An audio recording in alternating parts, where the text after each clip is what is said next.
Hello guys, I welcome you back to the channel. In today's video I'm going to show you how to add background to Camtasia. So right now you will be able to see this area is blank, and how can you add background to it so that your work can be more attractive.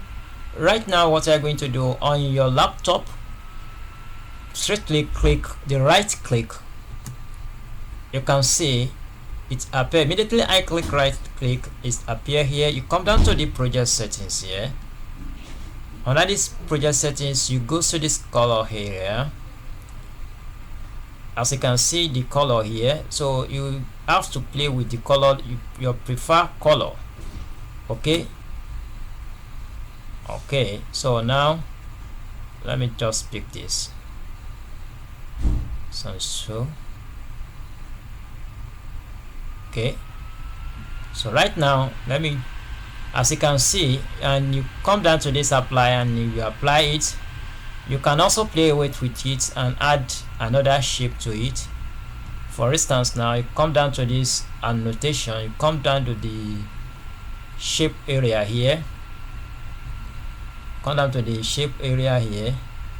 So you can add many things, but let me just play with this one.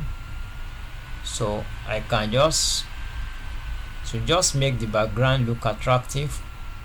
So that is what I'm doing. So this is exactly how to add the background to your Camtasia, any of the Camtasia. So this is exactly how you add it. So after that you can come down to this area and just add this. So you can see this now. At least if you want to work now, your work can be attractive right now. So this is exactly how to add background to Camtasia, guys. So if you find this tutorial helpful, consider to subscribe to the channel and stay tuned for my next update, guys. Peace.